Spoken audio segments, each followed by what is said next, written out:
blossoming like this, nothing to get and nothing to miss. Purely potent poetry happening spontaneously for the simple sake of this celebratory message. And that's all there is. Welcome, everybody. Welcome to the oceanic totality of this vibrancy as it is right now. We are streaming live on YouTube and we are here on Zoom. So welcome in. It's lovely to be with you. And yeah, somehow or other, recently, there's been a joy in, playing with the metaphor of the ocean, the boundless ocean. That is another word for everything, the everything that is all of these bodies showing up right now on Zoom and YouTube. The playful dance of words dancing around screens and ears, or to simply be as it is, naturally and effortlessly. It's already freedom. We are in the dominion of edgeless, non-judgmental totality here, my friends. This is it, as it naturally is, as it actually is. And this is in no means and no way a denial, a dismissal, or a disregarding of anything at all. Rather, it is an embracing of everything that is. I like the word embrace, and that's what the word I suggest the light show is really about. That's what the word light show represents here. It's an embrace of all that is appearing. And what freedom it is to gather like this, the ocean of reality. And it's always unconditionally free. It's always right here, right now, timelessly and spacelessly. And it's ever present and iridescent. And there's no way to get it right or wrong. And this is where the word basking comes in, because the ocean of reality doesn't see progression. It doesn't see more or less, higher or lower. In the absolute sense, it is undivided and it is edgeless. And yet it can appear as edges and borders and boundaries, and it can appear as dimension, can appear as direction and limitation. It could even seem to appear as separation, to split apart and to come across as distant. And that is totally the freedom as well. Total freedom being that. Yeah. And the words always moving, always free is relative. So the first part of the title of this video, The Ocean of Reality, is the absolute nature of reality. It's just oceanically boundless in its totality. Everything is it. Every sensation and vibration is it. It's all encompassing. Whatever you feel, think, do, wherever you appear to go or stay, you're always bathing in that boundless ocean of total freedom. And the second part of the statement, the title, always moving, always free, is the relative. It's the relative landscape. And that is like the waves. It's like the waves appearing to be separate, appearing to be fluctuating, ebbing and flowing. And that's the play of light, really.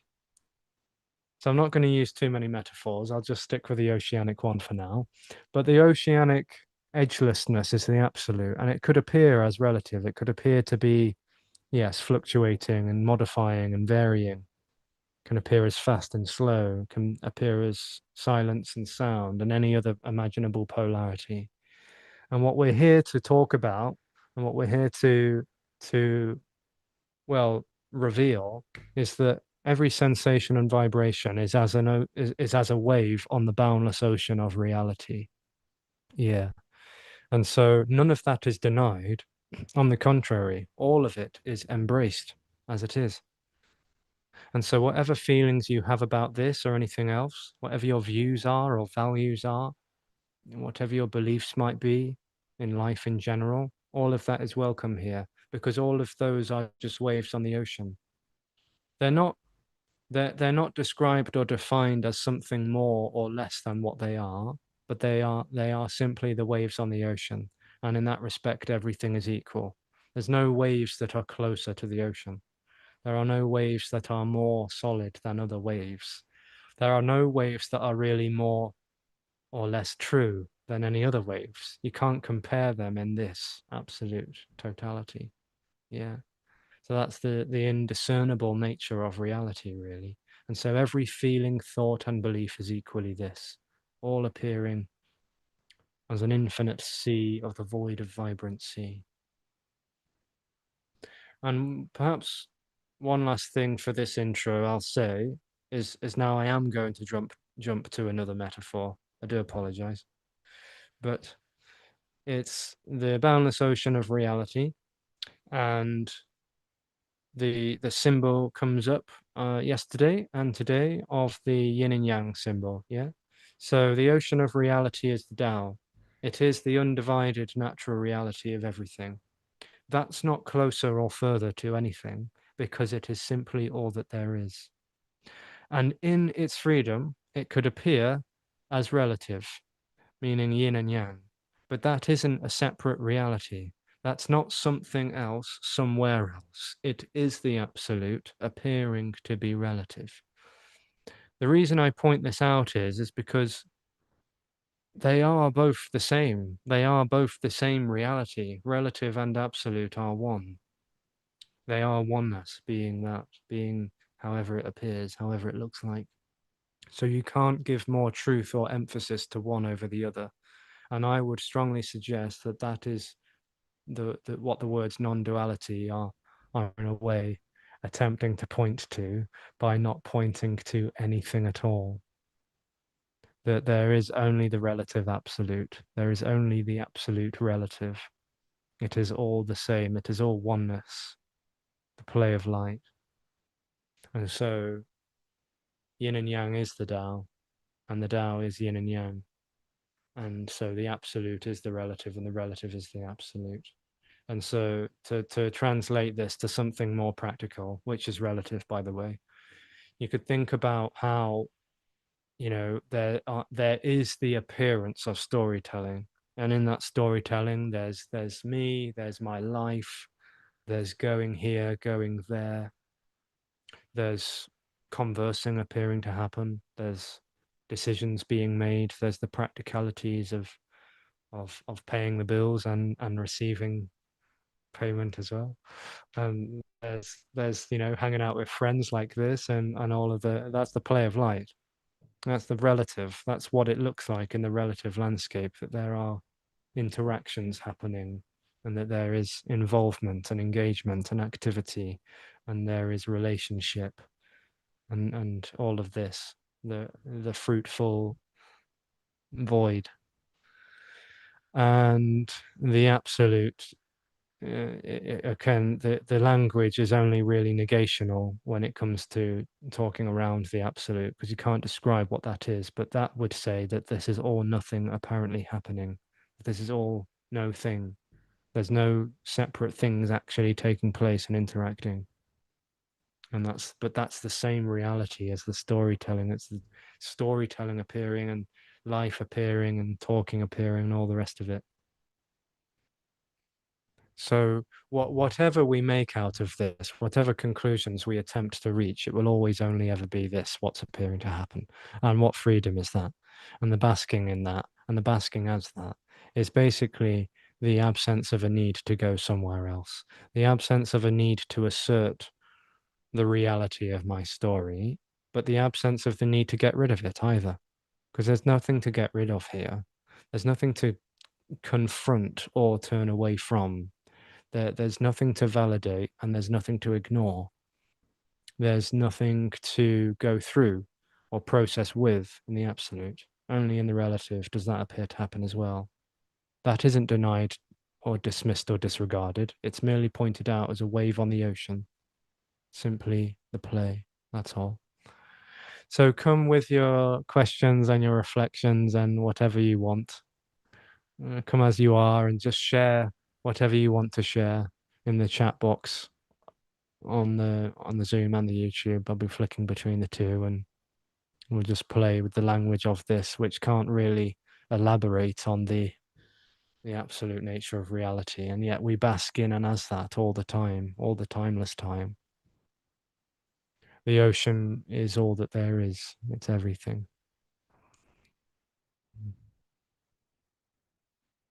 So we can see how we go, what happens, what comes up for people, or simply the splendor of anarchic wilderness, anarchic oceanic wilderness being all of this.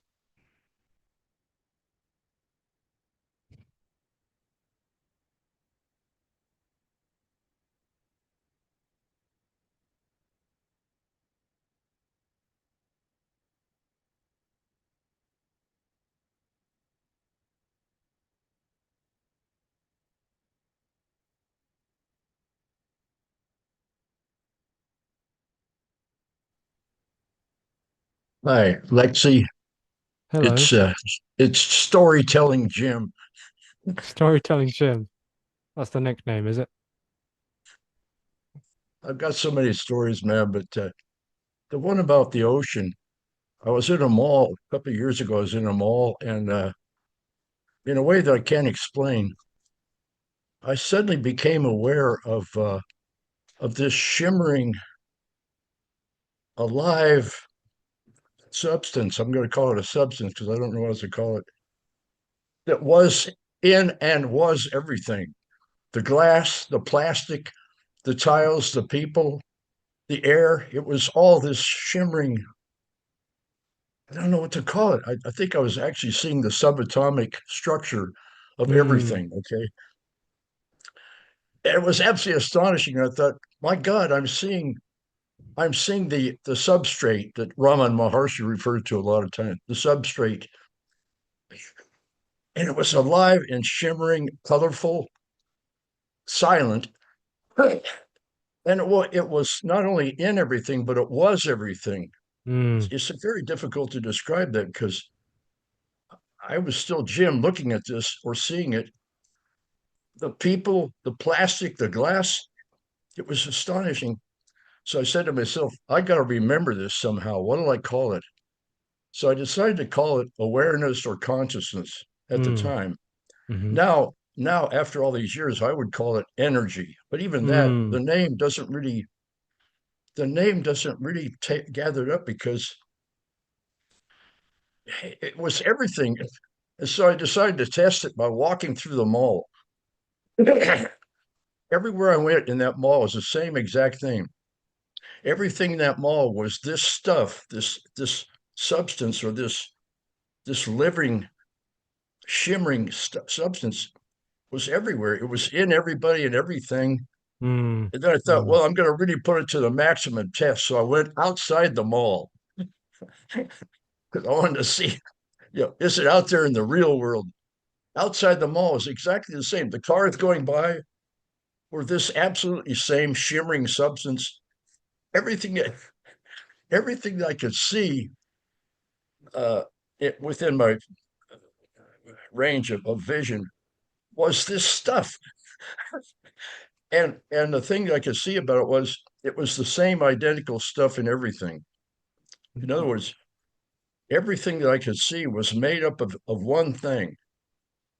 And I don't know what to call that thing. It was shimmering and colorful, and I knew it was alive, although it didn't talk to me. It was just, and it was silent. That's the other weird thing about it. It was silent. And this went on for a while. I thought, well, I'm going to walk. So I walked down the street outside the mall. I had some kind of a thing I was going to go by. So I walked down everywhere I went, everything I looked at, and it was all the same stuff. Yeah. Now, that's another one of those things. I've tried to reproduce that vision over and over. I've tried to see that elsewhere since those days. I can't replicate that experience. I can't make No, it come back. I no. can't see the subatomic essence of anything. But the Like thing that is, thing Jim, is right that here. you think you've lost it, and it's right here. It's right here. Well, It's even the looking for it. yeah, that's the part that's so disturbing. It's like it's right here, but I can't see it any longer like No, I no, but did you at don't need that to. time. You don't need to. You don't need to see it, love. It's just right here. No, It's I all. need to. Well I need then, to see well, this. well, the I need to see it is the disease. Is the disease talking, and that's it too. So that was the most beautiful, well, not the most, but one of the most beautiful insights or glimpses I ever had to see that everything in the Mm, universe is composed of one thing, one mm, living, intelligent thing. Uh, beautiful. what I called it doesn't really matter.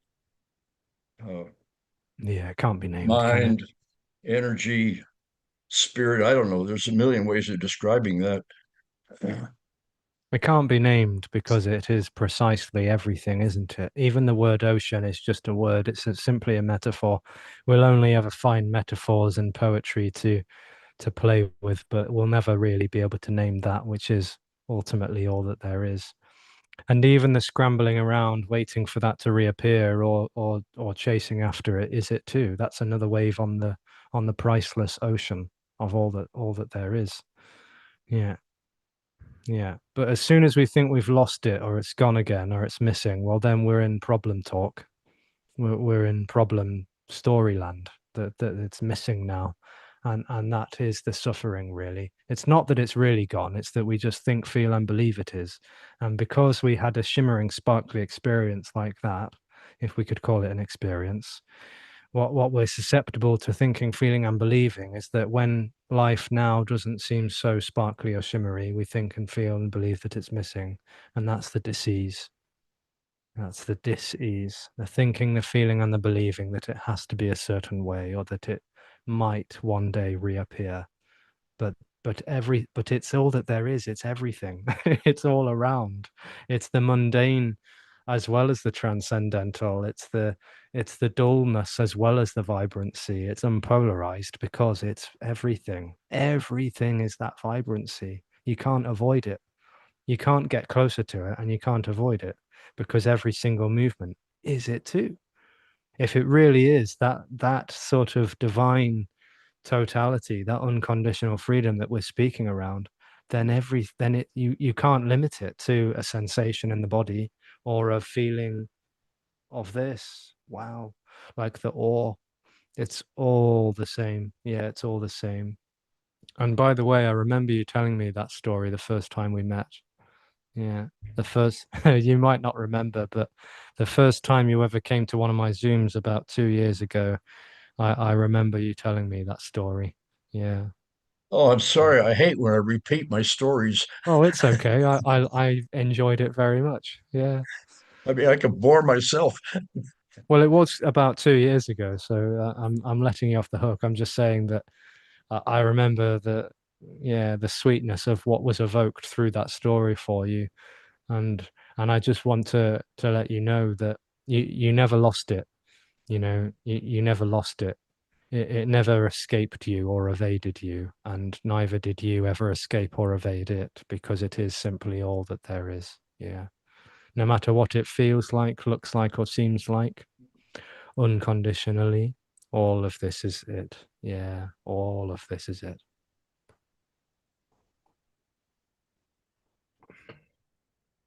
Hmm.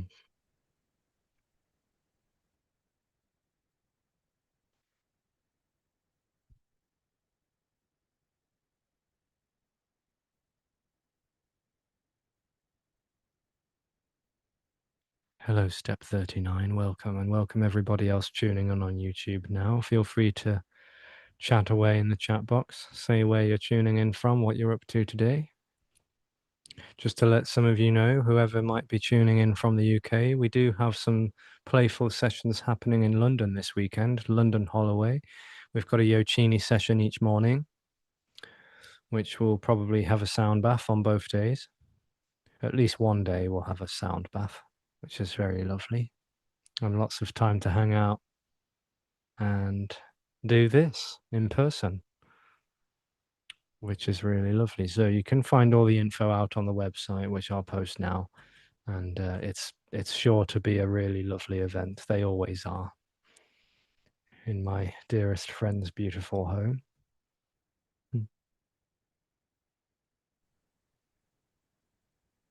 Hello. Hi, Hi, Anna. How are you today? I'm well, thank you. Thank you.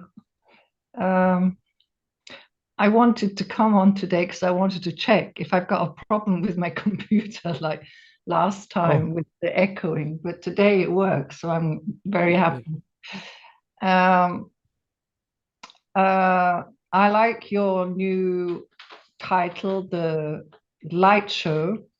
And for me, it evokes more also, in contrast, light and not heavy. oh yes, absolutely. And that is so, it really makes such a, and so when you can feel like everything is an appearance, it's not heavy, it's not solid. It just feels so right to be called the light show. Yeah, yeah. It it gives a total different yeah impression.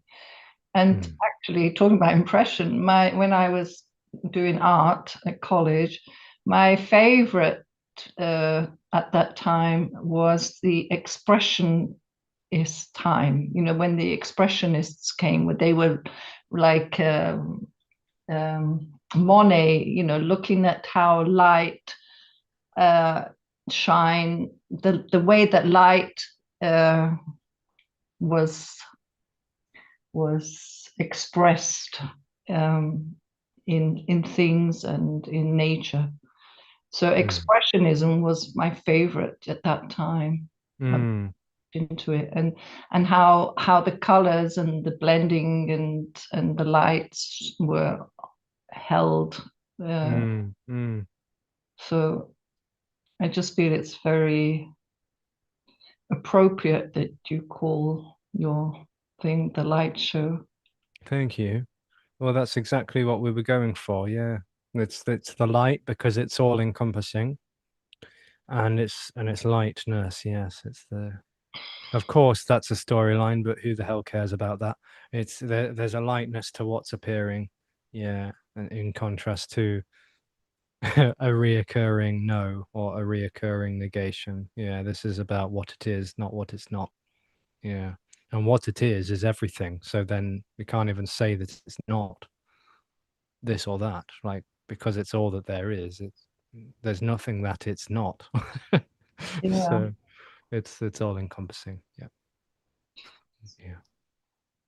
So it's very freeing because there's no Yes. way that anything should be or shouldn't be. It is what it is. And, Yeah. and there's no way that you should be as this type of person and not Mm. that type. You know, Right. it's just Right. amazingly freeing. Mm, that's lovely. You can't Yeah. put anybody in a box and say why are they behaving that way or why are they like this or you Yeah. shouldn't do that or be that way. Mm. That's right. That's right. Yeah, it's lovely. Mm. Oh, I'm really glad that that resonates for you. Yeah. Yeah, yeah, totally. Yeah, Mm. love it. Oh, that's lovely. Yeah. Mm.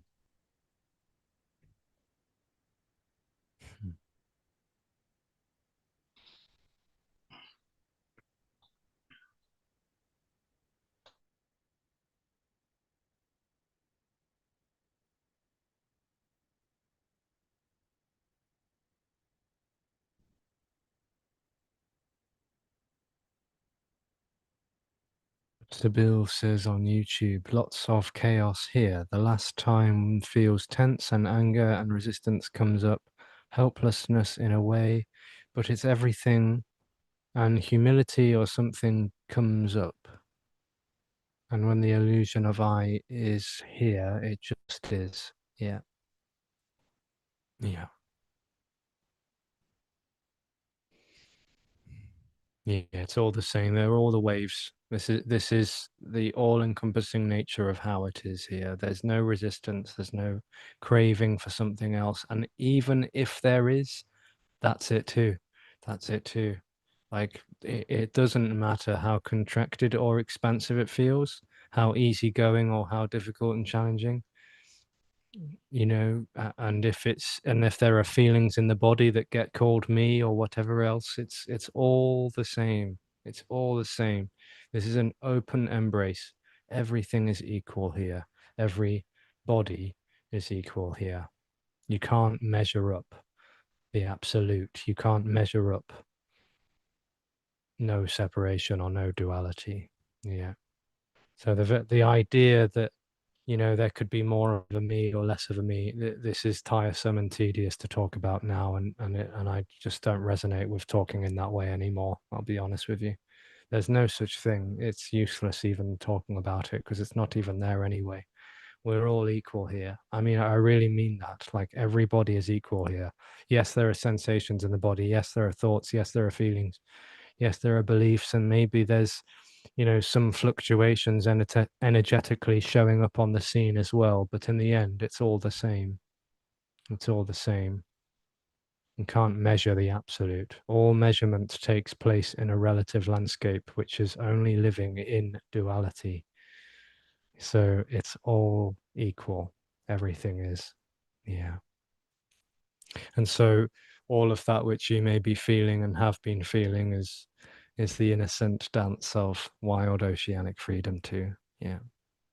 Never something to have been ignored, suppressed, neglected, or avoided, nor was it ever something to be validated, approved, and gotten through, or worked to, or worked through. It's just simply there, waves on the ocean. Yeah, all of it is this.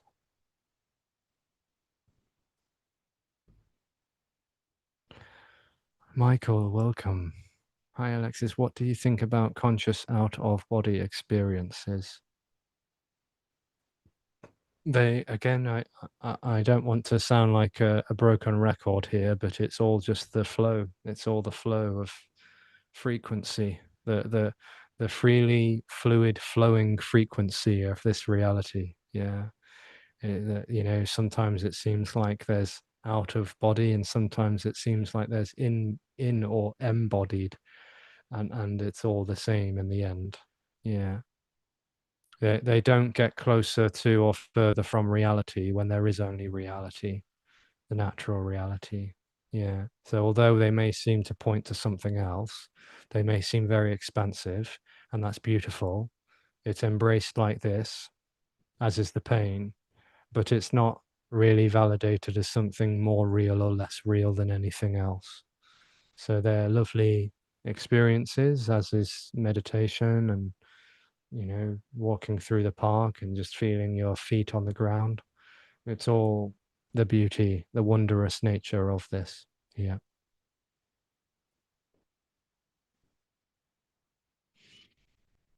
Hola, Diego. Much love to you too.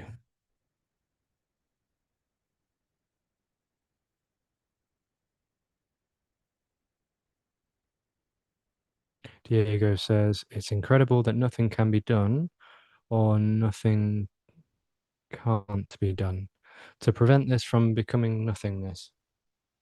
Even though it is everything, the only undivided and limitless totality. You do always have a way with words, my friend. And it is the infinite totality, as you say, the limitless, undivided totality. Yeah.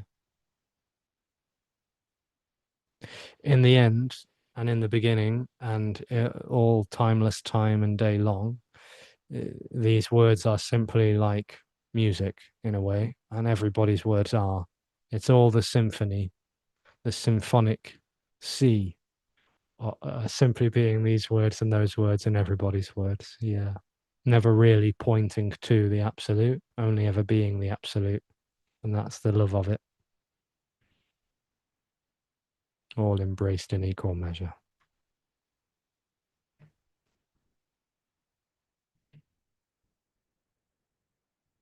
The metaphor of the finger points to the moon comes up when we start to think that these words or this scripture or this thing here has more value than the other ones. And that's when we are relying on a finger, you know, that points to the moon. It's the finger pointing to the moon analogy that you know assumes that there's a way of describing this, that there's a way of naming this reality. Like me and Jim were talking about the idea that we could call it energy or consciousness or God or the divine or something else. But all names are just like fingers that attempt to point to the moon. It's not really holding it. It's not really it, because it's all that there is. So it can't really be named. Yeah. Yeah. And so all of the words and the terms and the concepts and the suggestions that pour out of this mouth and any other mouth is just that. It's just a play. But none of them are any more or less clear or accurate or true because it's all the same. It's all the same. Even if we were all doing a 108 sun salutations right now, or 10,000 prostrations to the Buddha or a deity, or you know, praying in a mosque, or you know, singing in the gospel, like all of it's the same. All of it's the same dance. It's the same dance, just in different forms, different shapes, different colors.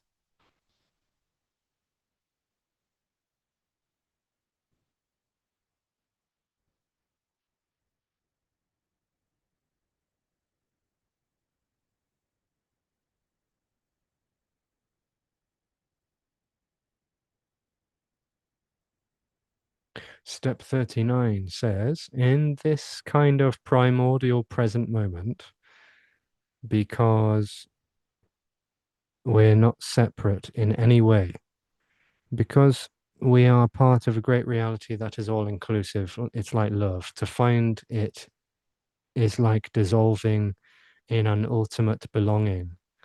And it just fills the human heart with relief and joy and love to know it. Wow, that's beautiful. That's really beautiful. Thank you for sharing that. I love that.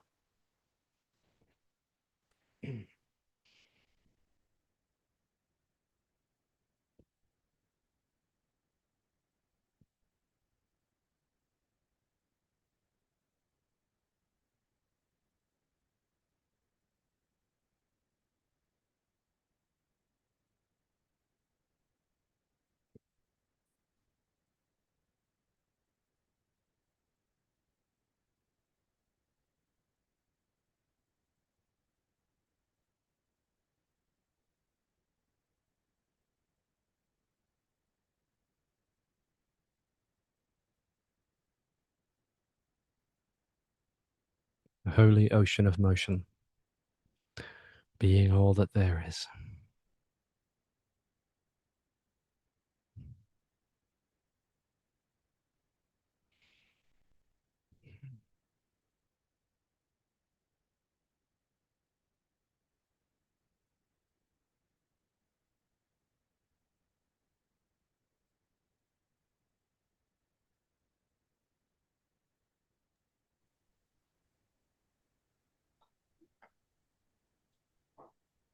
Hi. Um, do you ever get triggered by people? It can happen, yes. Yeah. And are you and the reaction, how is it something that you afterwards think about, or Sometimes, yeah.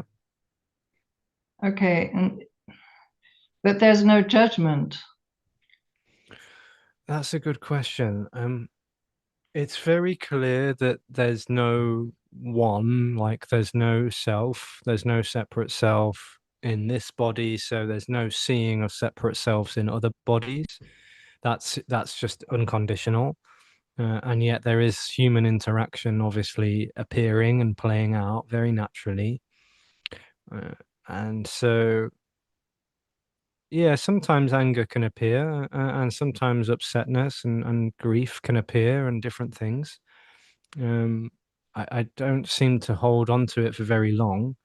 And you know, the characteristic at the moment is that, you know, I like to be kind and caring and loving and forgiving to people, or, you know, and people who aren't there, you know, bodies, whatever we want to say.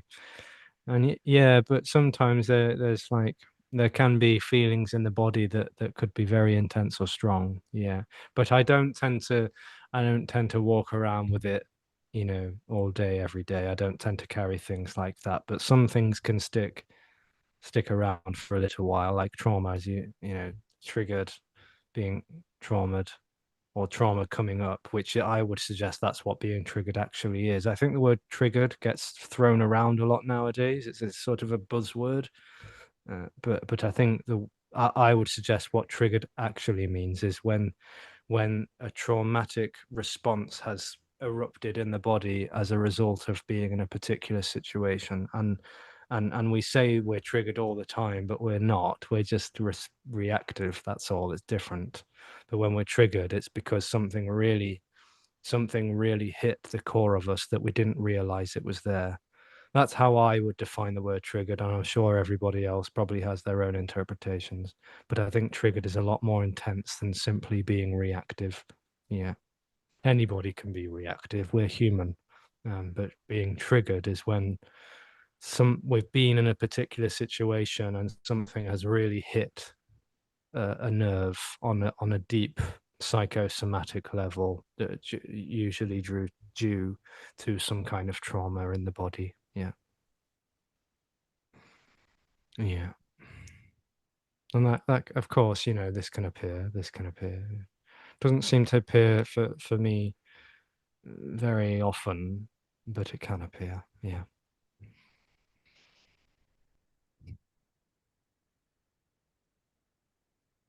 There isn't what doesn't seem to appear so much, if at all, I can't really remember to be honest, but it doesn't seem to be a great deal of I shouldn't be feeling what I'm feeling. Like that doesn't seem to be showing up really. Like I shouldn't be feeling this, or I'm, you know, feeling a great deal of shame for feeling triggered or for feeling reactive, feeling upset, feeling angry about what this person did or that person said. Yeah, there might be a gentle inquisition appearing to happen, all obviously on behalf of no separate self. There might be a looking into that. What's going on there? What, you know, or it could just be a fleeting thing that pops up and pops out. Yeah. Yeah. So would you say that trauma lessens with time or relative? Mm. It can do. Yeah, it can do. I don't think it always does, but it can do. Certainly, things can release. Uh, I'm not a expert when it comes to the nervous system and psychology, but I imagine this is how I see it, is that everybody has paradigms. Everybody has a paradigm that they're walking around with. We could say, if we wanted to get more complicated and intricate, that everybody is walking around with several paradigms, maybe even many paradigms. But essentially, just for the simplicity for now, we all appear to be carrying a paradigm around with us. And a paradigm is a collection of thoughts, feelings, and beliefs that are housed in the body mind. They are housed in the whole psychosomatic structure. We carry these thoughts, feelings, and beliefs around with us all day, every day, whether we're, again, aware of it or not. And these thoughts, feelings, and beliefs condition the way we interpret our reality. Again, it's all in the relative landscape. I'm sure I don't need to say that. But it's as though our thoughts, feelings, and beliefs are not just merely mental fluctuations, it's the whole psychosomatic package. So we feel our beliefs. It's almost like they feel to be real because we're carrying around them in the whole body. They're not just popping up in and around the brain. It's like we carry our beliefs and our stories around in our arms and in our legs and in our tummy. It's as though it's all orbiting around the body like the planets orbit around the sun. That's what it seems like. And those feelings, thoughts, and beliefs can change. They can soften. Some of them can appear to solidify and strengthen. They can appear to transform or transmutate. So the story can begin to change itself. I mean, a very sort of gross example would be like going from being an atheist to a Christian or vice versa. Like that would change up the whole paradigm because suddenly our thoughts, feelings, and beliefs are completely different to how they were. That would be one example. And then maybe through that paradigm shift, we would start to see everything as God rather than everything as energy. Yeah. Again, it's simply a storyline of the way the body is interpreting its reality. Yeah. And so trauma could be part of a paradigm, feelings, thoughts, and beliefs stored in the body, perhaps stagnant, ruminating, maybe lingering in the shadows of the tissues. And, if we're carrying a paradigm around with us that ultimately deep down we're unlovable, we're not good enough, we do feel that and we believe that on some level or other. And when we also can go around looking to be validated that that's true, that is actually the truth. And sometimes in certain circumstances someone can say or do something and then suddenly that paradigm is exposed and it explodes as a result. And that's when we get triggered and trauma comes up. And yeah, all sorts of all sorts of other dynamic intricacies can appear in that realm. But yes, of course, trauma can appear to release, it can relax, and so can stories, thoughts, feelings, and beliefs too. Yeah. Mm.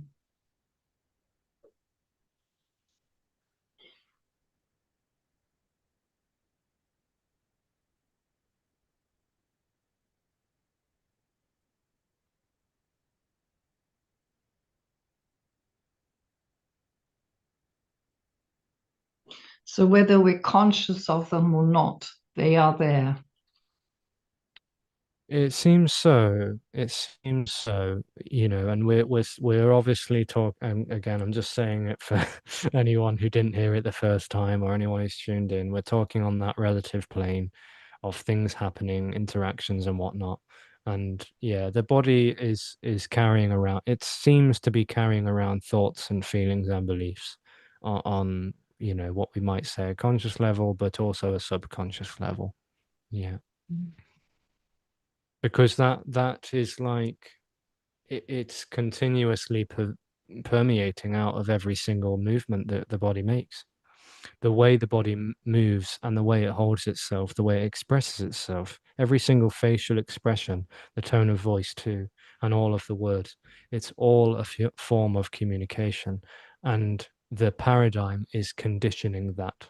The paradigm in which we carry around with us, either consciously or unconsciously or subconsciously, is conditioning all of these things. Yeah. The body has once been described as the unconscious mind.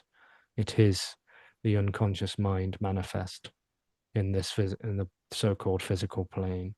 And so the unconscious mind is expressing as the body, and all of the thoughts, feelings, and the beliefs are coloring or qualifying that. Yeah.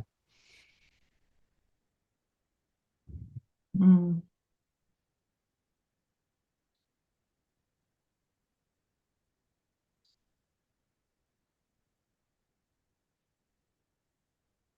So being so sensitive as you are, Mm. you must feel for when you see, like you say, the expression or the way the body is, how do you deal with that? Mm, And you see it in others, and they're kind of mm. the way that they're held in their prison, or Oh yeah, yeah, that must be it's quite mm. hard. It can be sometimes. The and the response and the interaction is always completely spontaneous and tailored to the particular situation. So through my own conditioning, I just try and be caring and kind to everybody I interact with. I don't always succeed. We're human. But I try and meet everybody where they are, so to speak. And I do say everybody, not everyone, because there are no separate someones to meet, but there are the appearance of bodies meeting bodies, and I always try to meet the body, them as they are, where they are, and I can often sense or intuit what kind of receptivity they might have to this message. Sometimes there's no receptivity and therefore there's no desire to talk about it because that's just not going to be helpful. It's not going to serve them. If anything, it might just agitate them and make them more irritable, and there's no point in doing that. So then there might just be the case of sitting with them and listening. And yeah, I mean, some people do want to hear it. Obviously, some people want to hear it. There's a receptivity to the openness, and everything is equal and all that, and that can be very soothing for many people. Um, and sometimes there's the sense that people can actually change that paradigm up, that they can actually start to redistribute the energy and start to change the story, start to change the feelings and the thoughts and the beliefs. Now, I always move with that very delicately because there's the reoccurring disclaimer that there's no separate self to choose to change the story. It is actually the story changing itself. But of course, that can appear to happen. The story can appear to change itself. The thoughts can appear in a certain way, and there can be the appearance of redistributing energy, as I put it, from a negative story to a positive one, from loathing to gratitude, for example, or from resentment to forgiveness and care and kindness. These things are going to help the body to live a more open and sort of bearable life. um, yeah, Mm. so it's a play. It's like a play. That's why I call it the light show as well. It's another reason why it's called the light show, because it's meeting everybody where they are without validating the separate self, because there isn't one to validate, nor is there one to ignore or deny, but there's the spontaneous tailored meeting of everybody as they are.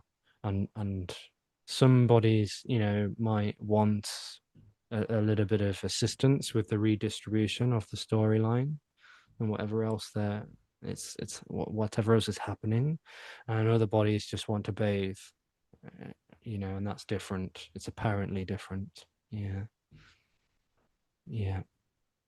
And some bodies just and I say this with no judgment, but some bodies just want to bathe in their agony and keep on reaffirming that over and over and over again, and are absolutely not willing to listen to anything else apart from themselves.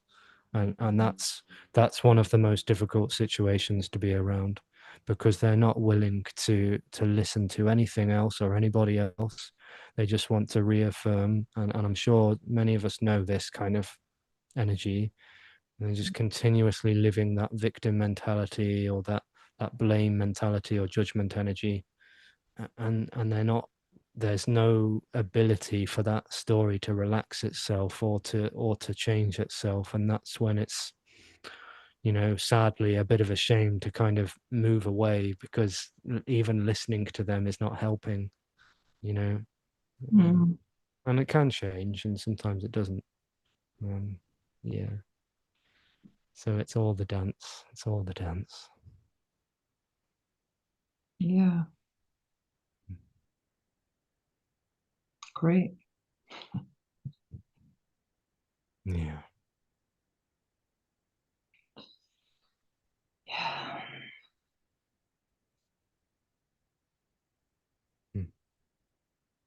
Okay, love. So I've got another session in 2 minutes' time. So I just want to wish you all well and lots of love and enjoy the sunshine wherever you might be. And try not to melt too much if you're in the UK or elsewhere that might be hot. And yeah, thanks for hanging out on the Light Show platform. The next Zooms are tomorrow at 9 a.m. British Summer Time. That's a 9 a.m. start. And there's a Yocchini session after that. And there's another one in the evening. And then there's the London Hangouts this weekend. So do come along to those. In the meantime, lots of love, enjoy, and I'll see you soon. Wow. Thanks, everybody. Thank you. Bye. Thanks, love.